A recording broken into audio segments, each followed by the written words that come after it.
Assalamualaikum dan selamat sejahtera. Terima kasih kerana sudi menonton. Dalam video kali ini, saya ingin berkongsi satu sudut pandangan, perspektif mengenai siapakah pemilik sebenar training outline.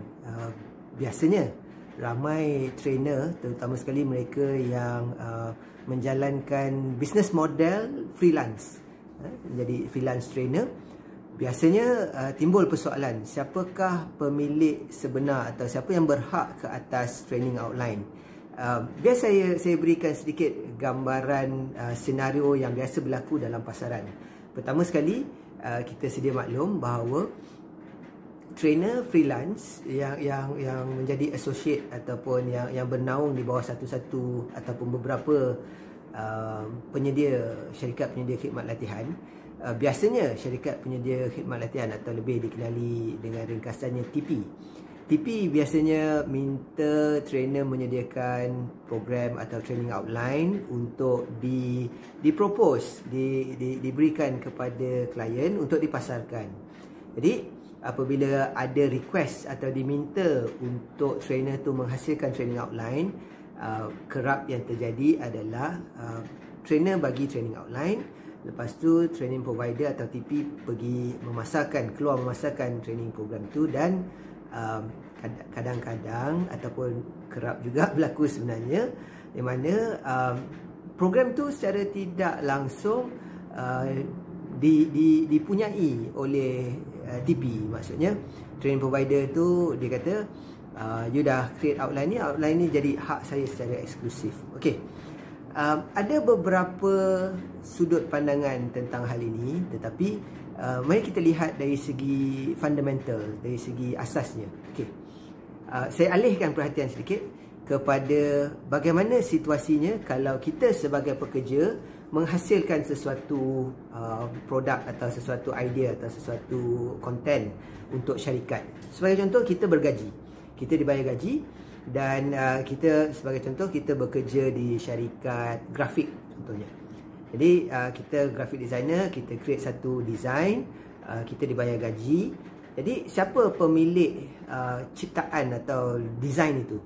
Sudah semestinya pembuatnya adalah pekerja tadi, tetapi disebabkan dalam skop dia masih bekerja, diberi gaji, apa-apa yang dihasilkan oleh pekerja secara kalau tak salah saya sebutlah, for lack of better words, apa-apa yang dihasilkan oleh pekerja secara undang-undangnya, secara syarat asalnya adalah dimiliki oleh majikan. Kita biasa dengar bagaimana pencipta logo Nike yang macam tanda right tu, dia mencipta logo tu milik syarikat, milik Nike. Cuma Nike berbesar hati memberikan sedikit ganjaran kepada pekerja itu. Itu terpulang budi bicara dari segi majikan nak berikan imbuhan dan sebagainya, itu tidak menjadi salah dan tidak menjadi syarat pun. Kalau majikan nak bagi, dia boleh bagi, itu hak dia. Tapi selagi kita bernaung di bawah satu syarikat, apa-apa yang kita hasilkan sebagai pekerja adalah hak milik syarikat. Sebagai contoh, saya sendiri pernah bekerja dengan syarikat penyedia khidmat latihan secara sepenuh masa. Saya adalah employee, pekerja. Apa-apa training outline, program yang saya hasilkan sebenarnya adalah milik mereka. Secara law-nya begitu, secara undang-undangnya begitu. Itu senario yang pertama. Fahamkan yang ini. Senario yang kedua adalah apabila kita mengupah seseorang. Contohnya kita berjalan di shopping mall, lepas tu zaman dulu punya cerita lah, kita ada nampak ada orang yang lukis karikatur, yang lukis kartun. So kita duduk ataupun kita berikan gambar, kita cakap minta tolong lukis gambar ni, minta lukis karikatur, buatkan drawing untuk kita. Disebabkan ada business transaction, iaitu dia lukis, dia adalah pelukis, dia tulis signature dia dan sebagainya di situ, dia melukis dan dia menyerahkan kepada kita memberi bayaran. Maksudnya kita sudah ada jual beli di situ. Maksudnya ini disebut sebagai commission. Dalam ni disebut commission art. Apabila seni itu telah diupah kepada seseorang, samalah kita suruh orang buat logo dan sebagainya. Apabila kita bayar upah kepada khidmat tu, ia adalah milik pembayar upah. Ini pun secara law, dari segi undang-undang, begitulah dia punya cara jalan dia. Okay? Jadi kalau kita bayar, kitalah pemilik. Nah, walaupun dia dihasilkan oleh orang lain, contoh design dan sebagainya. Okey, jadi dalam kes trainer dan training provider ni, yang menjadi sama-sama biasanya adalah disebabkan training provider dengan trainer sebelum ada sebarang business transaction hanyalah dari segi trust, mutual trust. Maksudnya secara verbal, secara kata-kata, tak ada black and white. Itu satu kelemahan yang pertama. Bukan kelemahan dari segi orang tertentu, tapi dari segi industri itu sendiri. Sebagai contoh, saya freelance trainer. Saya juga pernah jadi freelance trainer beberapa tahun, dan saya ada associate dengan ramai training provider. Pada satu masa tu saya ada lebih daripada 10, ada rasa dekat 13 training provider yang saya associate. Pada waktu itu, sebelum program dapat, maksudnya di fasa nak propose, di fasa baru nak bersuai kenal dengan prospek dan sebagainya. Of course, dia nak ada something untuk diberi kepada prospek tu untuk dinilai. Jadi dia minta lah dengan trainer, dengan kita, program outline. Jadi program outline tu dicipta tanpa ada persetujuan jual beli. Maksudnya kalau job ni dapat, you dapat. Tapi yang kita dapat adalah training fee bila kita menjalankan latihan. Yuran atau upah untuk menghasilkan outline tu tak ada hitam putih. Okey, tu satu kelemahan hitam putih. Nah, kalaupun ada hitam putih, ada setengah training provider yang saya pernah berkhidmat, dia memberikan kita satu surat macam perjanjian sebelum ada sebarang transaksi, sebelum ada sebarang persetujuan, dia berikan satu surat ringkas. Nah, ingat, bila ada hitam putih, surat ada sign, itu dah cukup untuk boleh dijadikan bukti ataupun sandaran untuk dibawa ke peringkat seterusnya, mahkamah dan sebagainya lah. Jadi bila kita sign, contohnya dia ada tulis tu fine print, dia kata sebarang konten yang dihasilkan adalah dimiliki oleh syarikat, dan kita tak buat apa lah, maksudnya dah jadi syarikat tu punya. So ni kena berhati-hati. Yang pertama, kalau tak ada black and white. Yang kedua, kalau ada black and white, tolong baca the fine prints. Okey, yang seterusnya, dalam mana senario ini ialah kita juga sebagai trainer, kita kena faham perbezaan antara outline dan content. Outline dan content. Outline hanyalah memberikan gambaran apakah yang bakal berlaku, susun atur. Dia bukanlah memberikan sepenuhnya. Maksudnya dekat sini trainer pun kena sedikit menjadi lebih bijak, yang mana outline kita boleh bagi, tak apa. Tapi kalau nak jumpa dengan klien nak tahu lebih lanjut, kita minta untuk kita dapat berjumpa dengan klien tu berbanding dengan kita berikan slides, kita berikan material, semuanya pada training provider, dan nanti maksudnya terlepaslah bahagian tu. Itu yang pertama. Yang kedua adalah bila kita create program, kalau boleh, sebelum ni, video yang sebelum ni saya bercerita tentang kira-kira bagaimana kita nak charge dan sebagainya.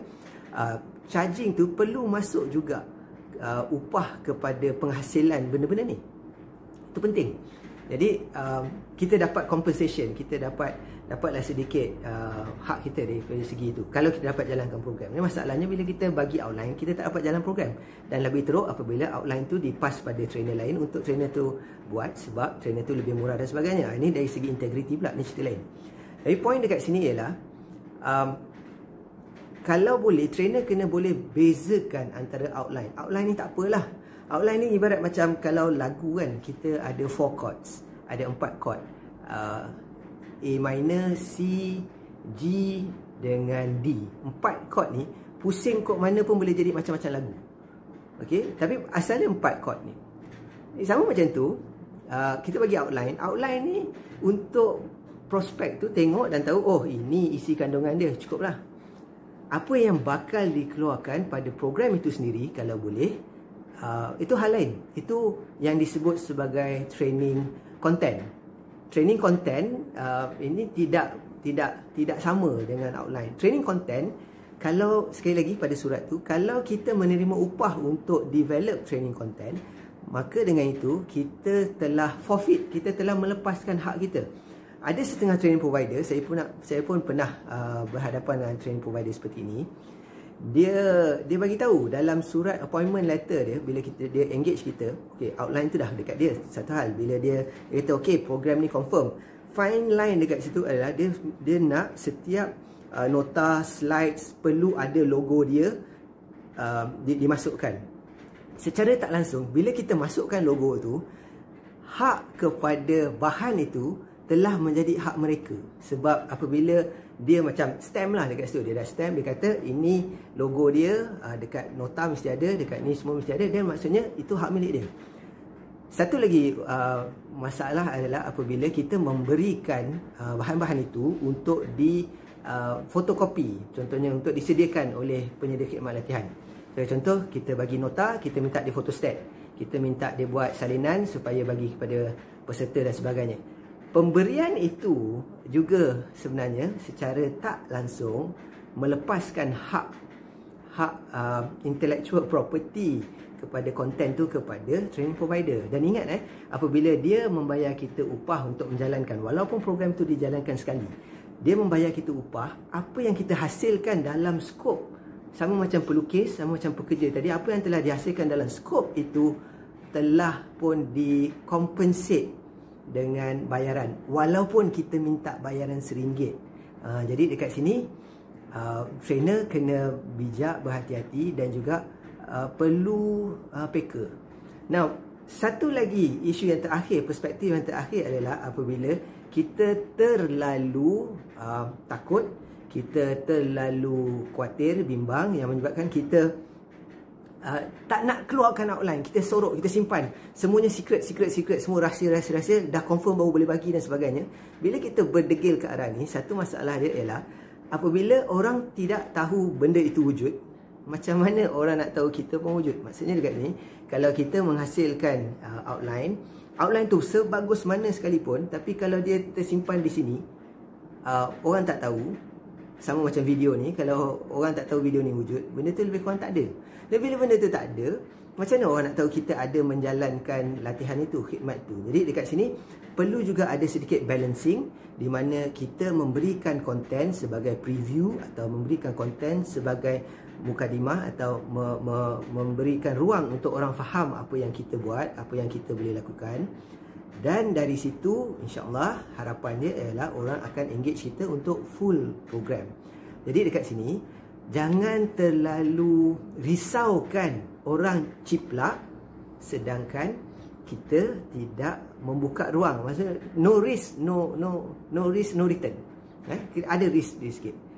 Pada masa yang sama, kita juga kena ingat setiap perkara yang melibatkan intellectual property ni, dia adalah jalan dua hala. Maksudnya kita kena protect hak orang lain dulu. Lepas tu insya-Allah semua orang protect, sampai satu tahap orang lain juga akan buat perkara yang sama pada kita. What you give, you get back. Contohnya apabila kita hasilkan konten, training, outline dan sebagainya, kita ada bahan-bahan yang kita rujuk, buku-buku yang kita rujuk, study-study yang orang lain buat sebelum ini, gambar yang kita pakai dekat dalam slides, selagi boleh kita protect hak orang tu. Kalau hak orang tu dia letakkan gambar itu berbayar, kalau boleh kita bayar kalau kita nak guna. Kalau kita tak nak bayar, jangan guna gambar tu, guna benda lain. Lukis dengan tangan sendiri pun tak apa. Maksudnya kat sini jangan mencemar, ataupun jangan kacau, ataupun jangan orang kata apa, tidak menjaga hak orang lain tapi mengharapkan orang lain jaga hak kita. So it's not fair. Of course fairness ni satu cerita lain lah. Tapi point dekat sini ialah kita kena wujudkan suasana saya protect selagi boleh orang-orang yang saya rujuk. Sebab tu contohnya buku-buku yang saya beli ni antara lain adalah untuk menyokong, dan apabila saya meletakkan sesuatu dalam konten latihan tu, dia bersandarkan apa yang telah diterbitkan oleh original, orang yang kreatornya, sebagai tanda hormat. Jadi itu pun perlu berlaku. So memang ada banyak yang perlu diperbaiki dalam pasaran mengenai intellectual property dan juga training outline atau training content ni. Tapi kalau boleh, dia memerlukan perbincangan yang lebih panjang. Mungkin pada satu ketika nanti kita boleh berdiskusi dengan lebih teliti. Tapi untuk video ini, saya harap para trainers ada sedikit awareness ada sikit kesedaran dan jangan terlalu kedekut sehingga kan orang tak tahu kita ada, orang tak tahu bagusnya program kita sebab kita takut orang lain ambil. Ingat kalau kita keep on progressing, perkara yang kita hasilkan kali pertama dan kita Kaizen mindset, kita progress, by the time mungkin beberapa tahun akan datang, konten itu, outline itu sudah pastinya lebih baik daripada konten sebelum sebab kita sentiasa progresif. Macam dalam video saya sebelum ni, saya kata jangka hayat secara purata satu training program tu adalah 10 sesi. Takkan sampai 20-30 tahun kita nak gunakan benda yang sama. It doesn't make sense. Buku pun ada cetakan kedua atau terbitan kedua, revision dan sebagainya. Jadi kalau boleh perhatikan dari sudut itu, mudah-mudahan sedikit memberikan gambaran, manfaat dan juga satu perspektif yang sedikit berbeza. Alright, terima kasih kerana sudi menonton. Assalamualaikum warahmatullahi wabarakatuh. Stay safe.